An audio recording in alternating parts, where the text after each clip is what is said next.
Hours after the Prime Minister's big speech in Parliament, two different developments have taken place. Rahul Gandhi has responded, saying that the India alliance will remove the 50% cap on reservations, and Uttarakhand has tabled the Uniform Civil Code. I'm Barkha Dutt, you're with the Mojo story. We'll be looking at the political implications of both of these big stories. These developments are coming after the Prime Minister's big 2-hour speech in Parliament, a speech that took many taunts, many different taunts at the opposition, but also, interestingly, a speech in which the Prime Minister referred to himself as the biggest OBC leader.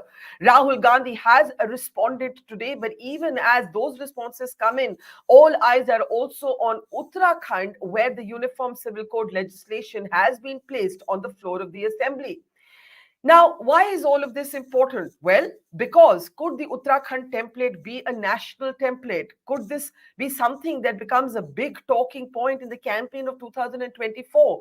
And will it be a vote getter at all? On the program today, we'll be looking at the different strands of the larger politics that are being played out at this moment: Hindutva, nationalism, caste, UCC, and of course, the impact of all of these issues on elections 2024. Let me introduce our guest today. We're joined by Professor Sanjay Kumar at the CSDS, one of India's leading psephologists and political analysts. Always a pleasure, sir. Joining us from the Congress is Dr. Anshul Avijit, spokesperson and leader of the party. Good to see you again, Anshul. Joining us from the BJP is its senior leader and spokesperson, Ashwini Shahi. Always a pleasure to have you with us.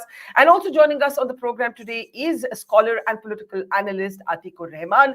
Welcome back to the program, Atiq Saab. Thank you very much, all of you. Now, I want to start by asking an interesting question, and I'll start with Dr. Sanjay Kumar first. What do you think has been the more significant development? The Prime Minister positioning himself as an OBC leader days after the Bharat Ratna for Karpuri Thakur, but also the Bharat Ratna for LK Advani, therefore a Mandal Kamandal moment, or this Uniform Civil Code signaling a larger intent? Which do you think has more of a political bearing, Sanjay Kumar? About which one is the bigger, like a bigger vote, which could be the bigger gainer for the vote, bigger gainer of votes for the BJP in 2024. I think equally strong, because what BJP is trying to do for 2024 election is to take Mandal on one hand and Kamandal on the other hand. So if we are trying to look at Prime Minister identifying himself as an OBC, the biggest OBC, it is very clear that BJP doesn't want to leave out any moment to like mobilize, send out a positive signal to the OBC caste. Uh, Bharat Ratna has already been conferred to Karpuri Thakur. That's a positive signal. And most of the time, BJP has been mentioning that the number of BJP MPs is much bigger than the size of any opposition party in the Lok Sabha or in the Rajya Sabha. So every time this invoking that BJP is a party which cares more for the OBC compared to any other party. So this is a big, big move by the BJP, big move by Prime Minister himself. He is now claiming himself as a biggest OBC. So certainly caste-based mobilization will take place in 2024 election, and BJP would like to make use of that. But also we should not forget that now the bill has been tabled in the Uttarakhand Assembly of UCC, and I'm sure they would try and use it as a template. BJP will go to the people and say, this is what we have done in a state which is ruled by the BJP, and we would move in the direction of implementing this in different states and at the national level. So I think both the strategies seems to be well crafted by BJP in their move towards 2024 election.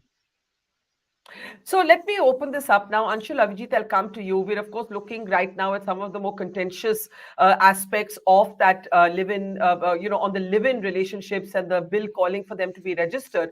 And we'll debate those separately, but I'm more interested in the politics of what's unfolding. I think Dr. Sanjay Kumar is correct in saying that what we're seeing is a Mandal Kamandal sort of embrace by the BJP. What is the Congress counter to this? The Congress was, tried to use caste politics in a way way or social engineering strategies to counter Hindutva. But now the BJP is trying to co-opt both of these spaces. How do you respond? The UCC in Uttarakhand, the Prime Minister's Karpuri Thakur move, the self-referencing as an OBC leader, and Rahul Gandhi today talking about removing the cap, as it were, on 50% reservations. Anshul.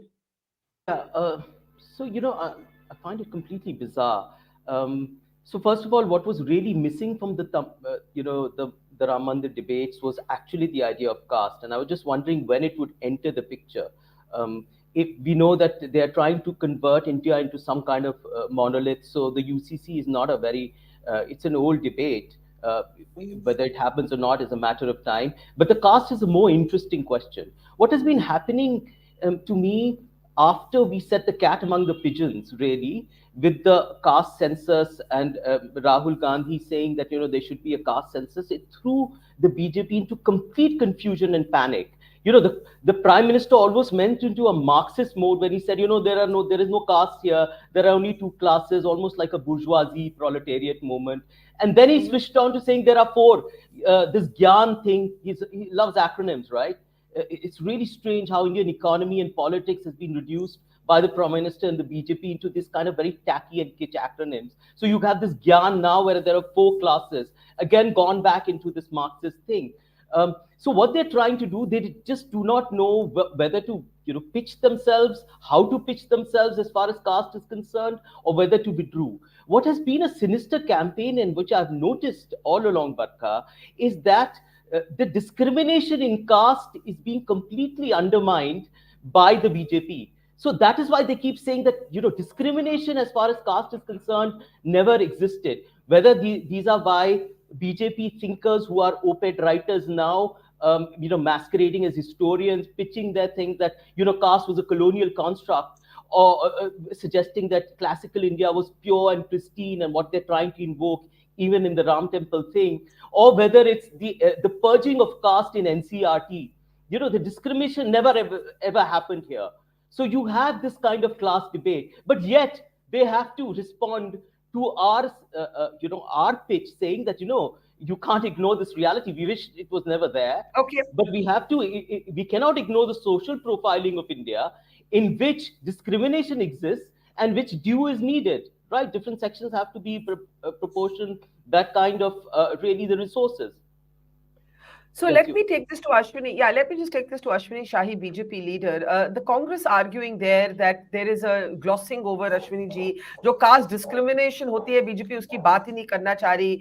BJP confused है. एक तरफ कहती है कि आप जातियों में, ये ग्रुप्स में लोगों को क्यों बांटते हैं. दूसरी तरफ प्रधानमंत्री अपने आप को एक तरह से OBC पोजीशनिंग कर रहे हैं. तीसरी तरफ धामी जी एक UCC बिल ला रहे हैं, जिसके अपने जो इंग्रेडिएंट्स हैं, फैसेट्स हैं, वो बहुत कंटेंशियस भी है. आप क्या कहेंगे?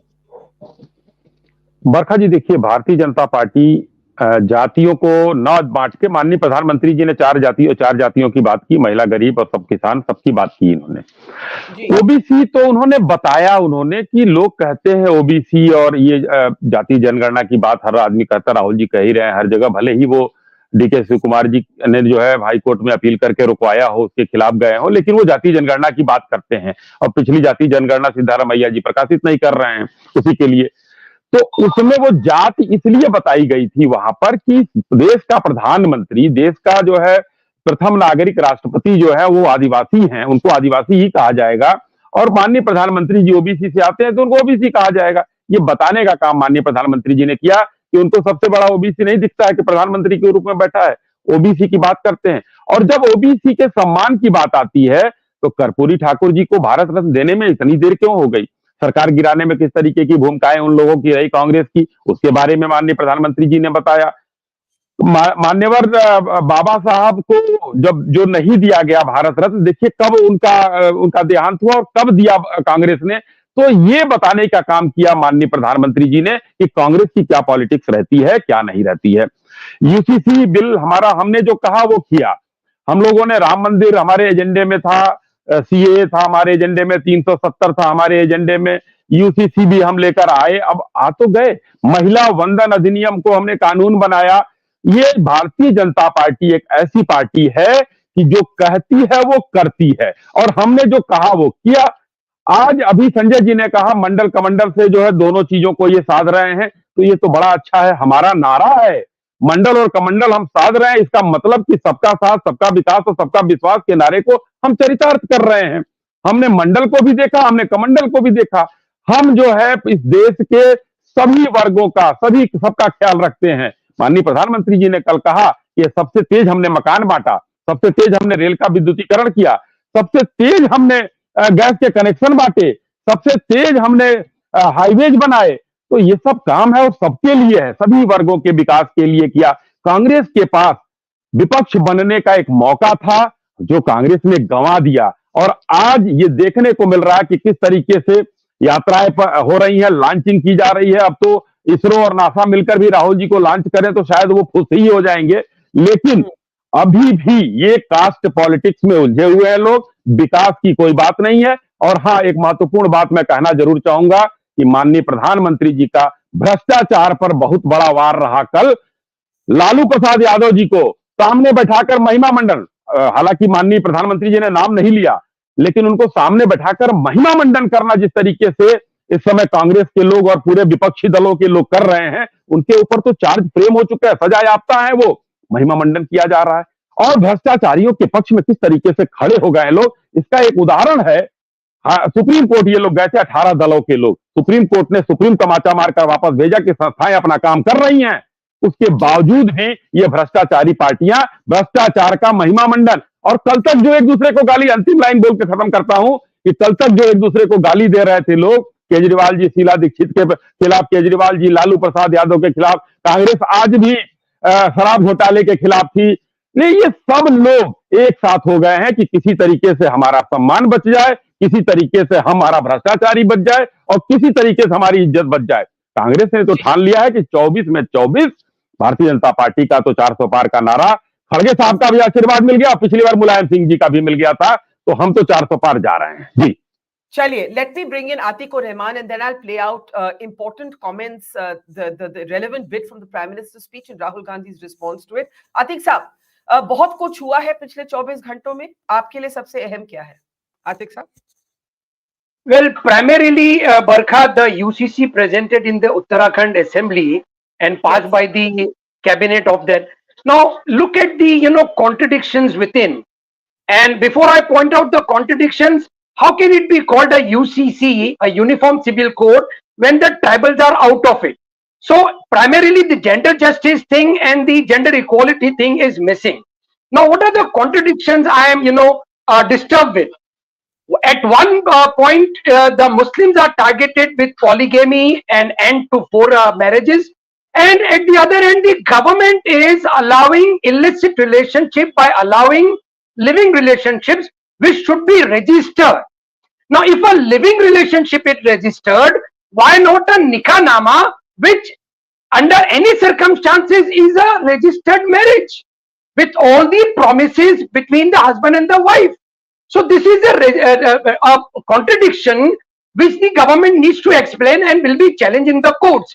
Besides, if the UCC keeps the tribals out of it, the Muslims are allowed to, have equal share in inheritance. The tribal woman is not allowed to have a share in the inheritance. That means, looking at the tribal president of India, President Murmu, no other tribal woman can aspire to become the president of India because she is not allowed to have a equal inheritance rights.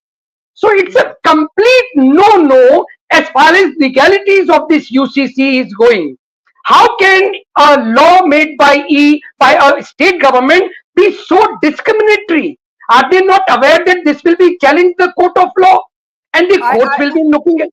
I have to say that I agree with the contradiction of it not applying to tribal communities. How is it uniform? But on the live-in relationships, personally, I am not at all in favor of the police entering the bedroom. You may see it as a legitimization of illicit relationships. I see it as completely the opposite. I think it gives the police the opportunity to actually define for consenting adults what their relationship should be. लेकिन आतिक साहब वो एक तरफ on the larger politics, क्योंकि उस पे एक अलग proper debate करनी पड़ेगी. On the larger politics, at this moment, what is your response? And then I'll take it back to Dr. Sanjay Kumar. Now, if it is not politicization, Barkha, what else it is? If you are saying that equal inheritance should be given to women, then you are saying that so far the women of in Islam are not given equal inheritance. This is a complete, violation of a Islamic principle of equality. Because the Quran says, and I can have so many, quotes of very eminent people, wherein Quran says that the woman is getting a equal share in the husband's property also and in the father's property also, which is missing in the Hindu code bill. The woman, if even the father can buy a will, deprive the woman, the daughter, of all the inheritance rights. So the claim of the UCC in Uttarakhand that only Muslim women are being discriminated against in Islam is completely false, and all the Islamic scholars should come forward and explain to the people by your channel and otherwise that Islam is not at all discriminatory to women. Quran in fact gives more equal rights than in any other religion, and Dr. Rafiq Zakaria has written a very fine book related to this, Barkha, that women's position in Islam, the trial of Benazir Bhutto, which is available in the market, I suppose. Okay, now I want to bring in Sanjay Kumar. Dr. Sanjay Kumar, we're trying to discuss many different things at the same time. OBC politics, Hindutva, and now the UCC. And in many ways, some would see the Uniform Civil Code also as an extension of, while it's supposed to be secular family law, there are many Muslim groups who see it as Hindu, as sort of Hindu hegemony or Hindu cultural hegemony. Do you think the BJP, at least in Uttarakhand, might have taken on more than it could chew?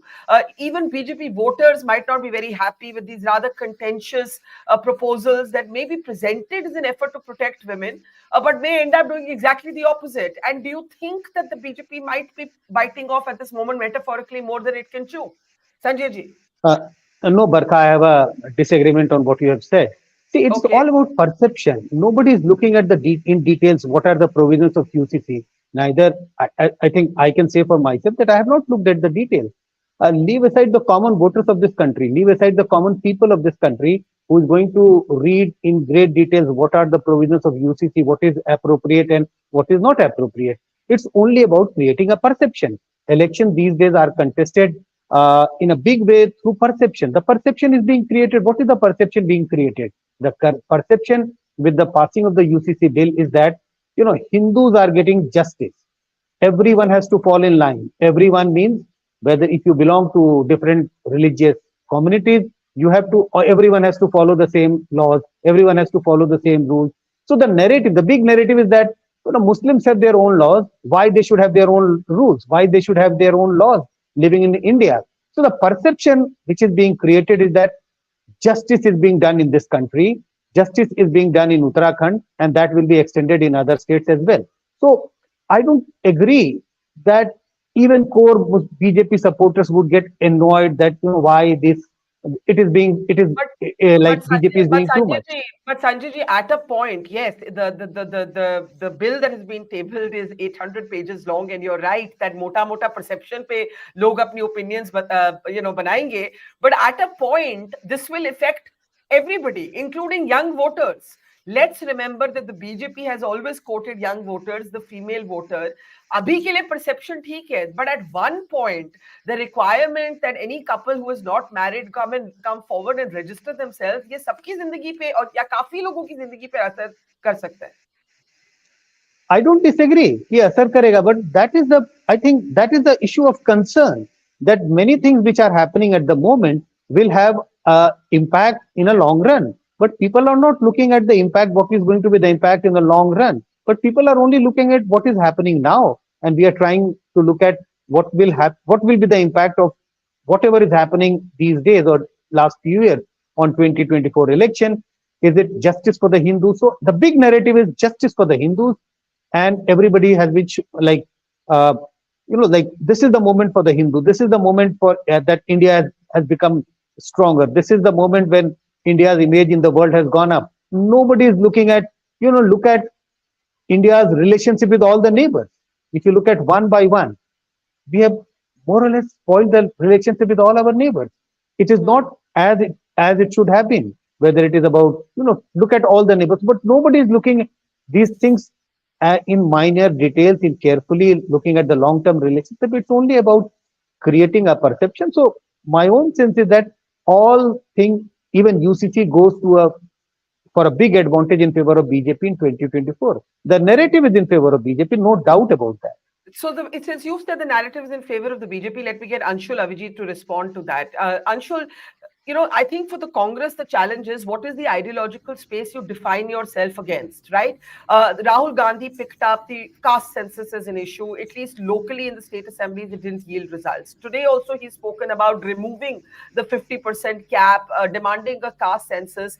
But the BJP is leaving none of these spaces open. It's grabbing Hindu identity, it's grabbing caste politics. Now it's grabbed the UCC. How do you counter this? What is the position that you take on the UCC? First of all, our position has always been as regards to social justice, right? It's been an ongoing position. Now we've started talking. We mentioned the caste census because we believe that every section of society need to be given the kind of resources, have to be distributed accordingly, right? That is what we have taken up. That has thrown the BJP into complete confusion. I mean, some of them even saying, no, it was actually our idea. One of your Ghatak Dals is saying, no, please have it done. So many of the states have agreed to do it. You don't know what to do, and therefore you keep going back and forth and bringing out your own caste status in order to affect this in any way you think it's to counter it. We have all, as far as the UCC is concerned, look, I haven't read the fine print. We can discuss that one by one. My broader question, ideological question on the UCC is, I've always maintained that the UCC has meant to target one particular group. It is meant to control the power of the executive, and as you rightly pointed out, in some cases enter bedrooms, really control the narrative. What has happened here, as this government has taken over, is the tyranny of the executive. The UCC is one other ploy, apart from the targeting of a particular group throughout its historical narrative, its history, is the tyranny of the executive that has come into place in every single way. I find UCC another tool to do that. I don't have to read the fine print to do it. I'm sure it's nothing remarkable at that, but I find that another way to do it. So overall, ideological space has always been very, very clear. It's social justice. It's emancipation of women. It's about, it's really about inclusive growth that we've always spoken about, and it's keeping India as a secular country. Secularism now, it's been abused as a word. It doesn't mean that India becomes secular, so it stays away from religion. It only means that the state is non-participative in religious activities and allows every religion to do, people to practice what they want.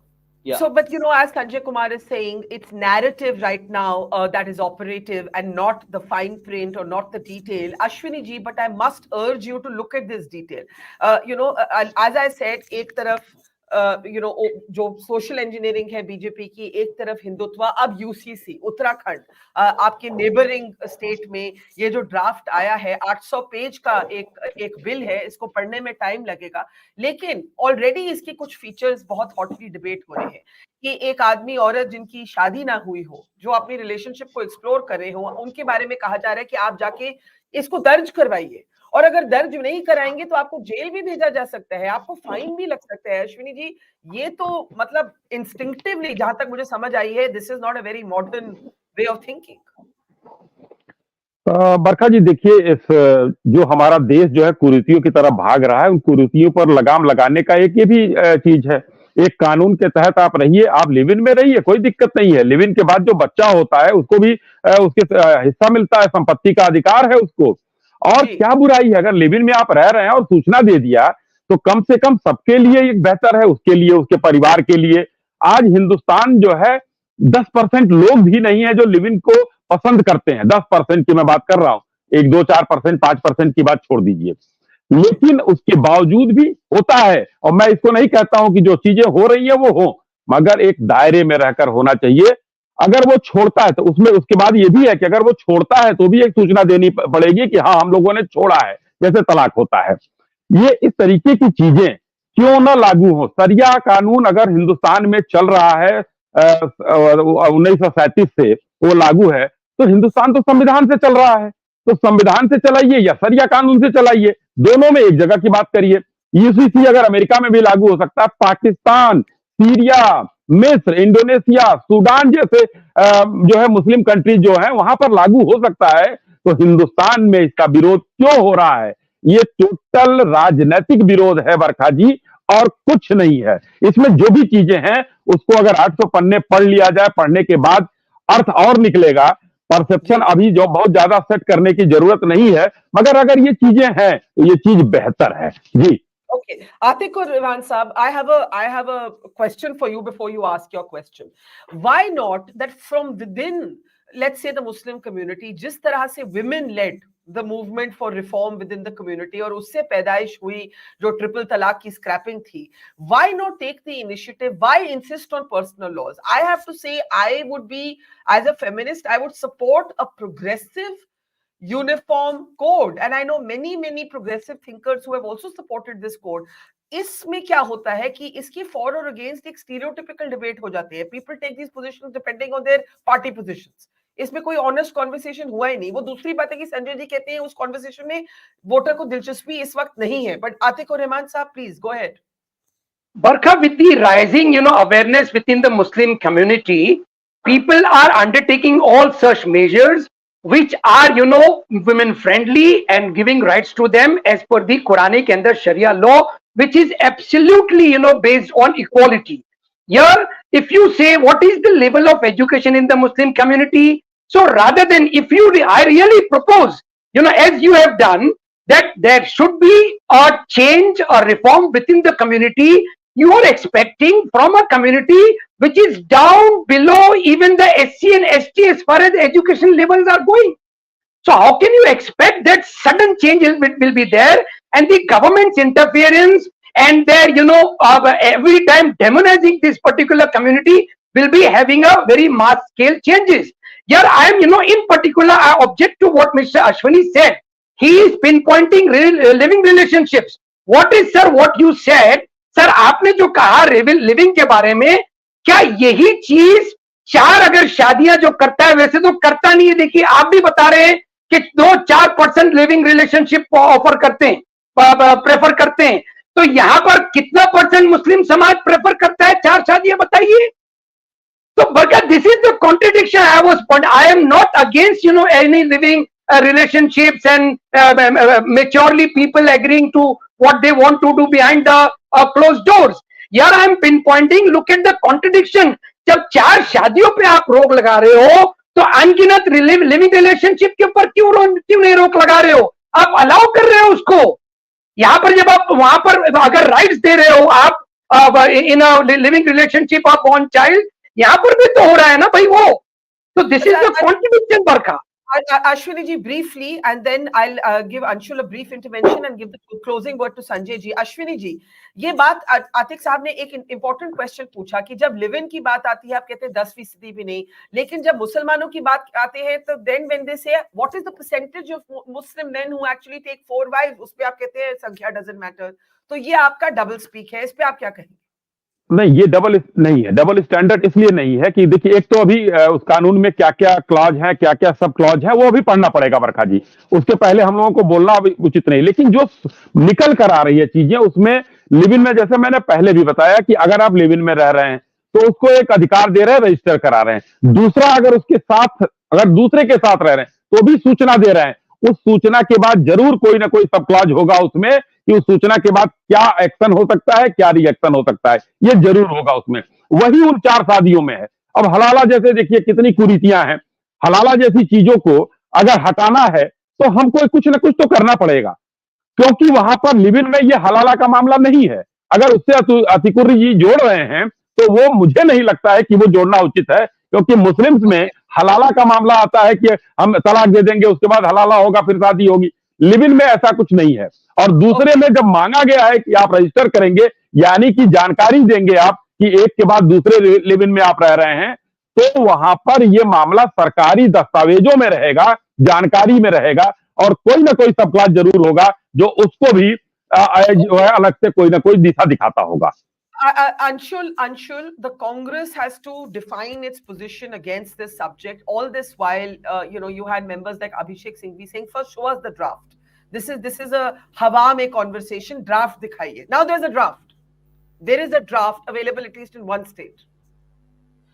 From what I have gathered, Barkha, I'm telling you again, it is the government's interference. Look what is happening. It is a subversive interference by the government through the use of laws. First, you have love jihad, then you have intercaste marriage. Now, even in Maharashtra, some school kids have to write whether they're vegetarian or non-vegetarian. It is quantifiable. It is filtering of data of certain people in order for the state to how to behave with them. This is exactly what happened during colonialism, right? So who is loyal, who is unloyal to the state? How do you make stereotypes and how do you respond to them? How do you favor people? How do you reward them and how do you punish them? This is all a ploy to do that. You know, UCC debate has just become reduced to this. I agree, it was a demonizing debate. Earlier, government has started entering bedrooms and you can see that all around. You know, personal lives have now been interfered by this government through its laws. UCC is one of them. I have to read the 800-page document and we will argue on each point, right? Yeah. But this is the my larger contention. Okay, Dr. Sanjay Kumar, I'm giving you the closing word. And my question is this. What is the ideological space with which the opposition has to, in your opinion, define itself in the run-up to these elections? It can't simply be, let's get Modi out. That has already cost the India alliance. What is the ideological space left? Because what I see is an aggressive co-opting of every space by the BJP in terms of not leaving even one space khali or vacant in defining its politics. Barkha, very difficult to figure out what is that space which opposition can capture or which opposition can use it as a tool to mobilize the voters in 2024. You are right. If you look at the space of religion, Hindutva, that is captured by the BJP. Opposition cannot enter into that space because they would be seen as playing the second fiddle.